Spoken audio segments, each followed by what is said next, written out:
যোৰহাটৰ পৰা বুটলি অনা এয়া মেটেকা। নামনি অসমত কোনেও ভালকৈ চিনি নাপায়। মই উজনিৰ পৰা ইয়াত নামনিটো মেটেকা সোৱাদ ল'বৰ কাৰণে যোৰহাটৰ পৰা লৈ আহিছিলোঁ। এই মেটেকাখিনি গুচাই ল'ব লাগিব। ইয়াতে কুমলীয়াটো উলিয়াই ল'ব লাগিব। এয়া এনেকৈ আছে যে সেইটো বস্তুটো এনেকৈ উলিয়াই ল'ব লাগিব। উলিয়াই লৈ পিনি এনেকৈ খাব লাগিব। উজনিত হয়তো চবেই জানে, কিন্তু নামনিত বহুতে নাজানে। যিবিলাক বড়ো সম্প্ৰদায়ৰ লোক আছে সিহঁতে কিন্তু জানে এইবিলাক যে মেটেকাবিলাক বহুত ডাঙৰ ডাঙৰ হয়। এতিয়া মই ইমান দূৰৰ পৰা আনিছোঁ যে সেইকাৰণে অলপ কি কয় এইবিলাক গুচাই গুচাই আনিছোঁ, সেইকাৰণে অকণমানি কৰি আনিছোঁ। এই যে বস্তুটো এইটো কুমলীয়া দুইফাকে হৈ যায়, এইটো কুমলীয়া এইটো বস্তু খায়। এইটো মই আজি ব্ৰইলাৰ মাংসৰ লগত বনাম। আপোনালোকক মই দেখাই আছোঁ। আৰু আমাৰ উজনিত গাহৰি মাংসেদি বনায়, কিন্তু মই গাহৰি মাংস আমাৰ নচলে যে সেইটো কাৰণে মই ব্ৰইলাৰ মাংসৰ লগতে খুৱাম। সেইকাৰণে এই প্ৰথম আজি ব্ৰইলাৰ মাংসৰ লগত বনাম কাৰণে আপোনালোককো মই দেখাই দিম। আইটেমবিলাক দেখুৱাই দিছোঁ। এয়া কচু আৰু ঔটেঙা সৈতে দালি। তাৰপিছত এয়া আছে লাও আৰু কি বুলি কয় মাছৰ সৈতে খাৰ। তাৰপিছত মই যে কৈছিলোঁ এয়া মাংস ব্ৰইলাৰ মাংস আধা কেজি। তাৰপাছত আৰু এয়া মেটেকা সৈতে মই বনাই আপোনালোকক দেখাম। এয়া মই ভালকৈ নহৰু আদা এয়া পিচি ল'লোঁ। তাৰপাছত আৰু এয়া হৈছে জিৰা, তাৰপিছত আৰু এয়া হৈছে জলকীয়া আৰু এয়া তেজপাত আৰু পিঁয়াজ। এইখিনি সৈতে মই আপোনালোকক বনাই দেখাই আছোঁ।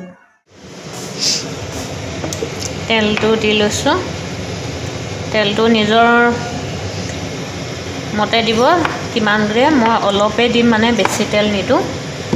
তাৰপাছত ইয়াত তেজপাত আৰু মাংসকণ বনাই ল'ম মই তেজপাত আৰু জলকীয়া দি দিছোঁ। শুকান জলকীয়া নাই কাৰণে মই আজি এয়াই দি দিছোঁ, কেঁচা জলকীয়াকে দি দিছোঁ। কেৰাহীটো সম্পূৰ্ণকৈ গৰম হৈ ল'বলৈ দিব। তাৰপিছত এয়া তেজপাত জলকীয়া দিছোঁ। তাৰপাছত মই কাটি ৰখা এয়া পিঁয়াজখিনি দি দিলোঁ।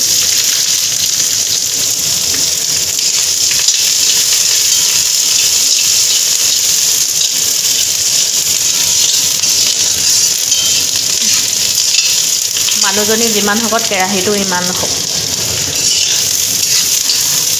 তাৰপাছত এয়া মই নহৰু আদা তাৰপাছত এয়া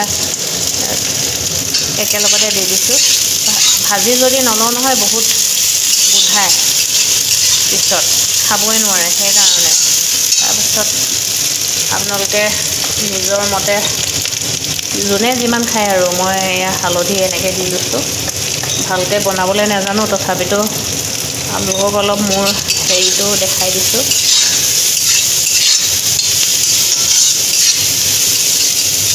তাৰপিছত এইখিনি গৰম হৈ গ'ল, মই মাংসখিনি দি দিছোঁ।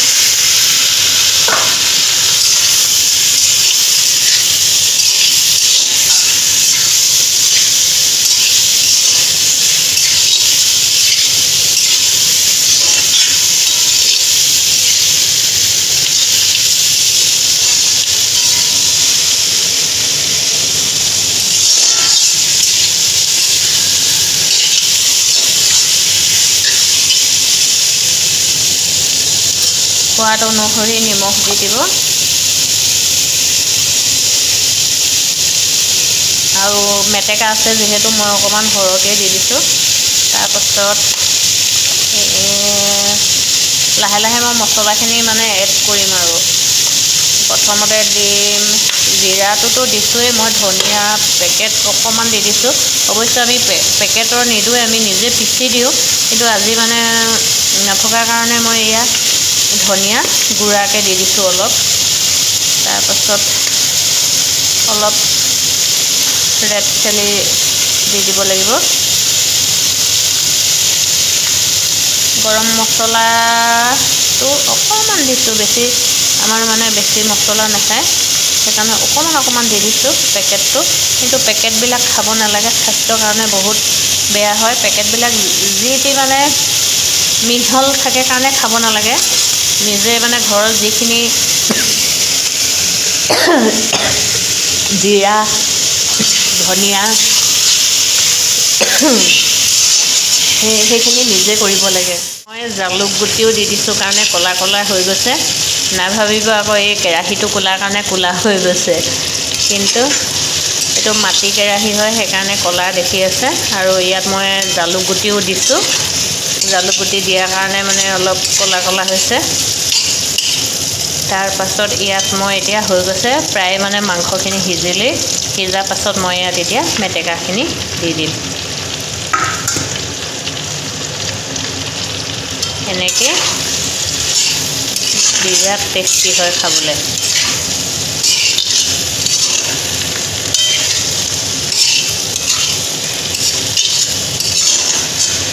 মেটেকাখিনি এনেকৈ দি পিনি অলপ সিজিব, সিজাৰ পিছত এতিয়া আমি এইখনৰ সৈতে ঢাকনখন মাৰি দিওঁ। ঢাকনখন মাৰি পিনি অলপ সময় 5 মিনিটমান থৈ দিম। নিদিব, মেটেকাৰ পৰাই মানে পানী ওলাব। মই পানী দিয়া নাই, আৰু যদি পানী দিয়া নহয় খাবলৈ সোৱাদ নহয়। মেটেকাৰ পৰা যিটো পানী ওলায় সেইটোৱে মানে লাহে লাহে সিজি থাকিব। মই পানী দিয়া নাই অৱশ্যে। আৰু কোনোবাই যদি আলু এড কৰিব পাৰে তেতিয়াহ'লে আলু আপোনালোকে এড কৰি দিব পাৰে। মই কিন্তু আলু দিয়া নাই। ৰেডি হৈ গ'ল। মেটেকা অলপ কম হৈ গ'ল, মাংস সৰহ হ'ল, মেটেকা অলপ কম হ'ল। এয়া হৈ গ'ল, ৰেডি হৈ গ'ল। এয়া হৈছে কচু আৰু দালি, এয়া হৈছে লাই শাকৰ মানে পোখা বইল কৰা। তাৰপিছত এয়া মেটেকা আৰু মাংস, এয়া মাছৰ কণী ভজা, তাৰপিছত এয়া হেৰি কি কয় লাও আৰু হেৰি কি বুলি কয় মাছৰ মাথা খাৰ দিয়া। এতিয়া মানে আক্ৰমণ কৰাহে কথা আৰু। এনেকৈ মেটেকা আৰু মাংস বনাই আপোনালোকেও বনাই চাবচোন দেই। আজিলৈ বাই বাই।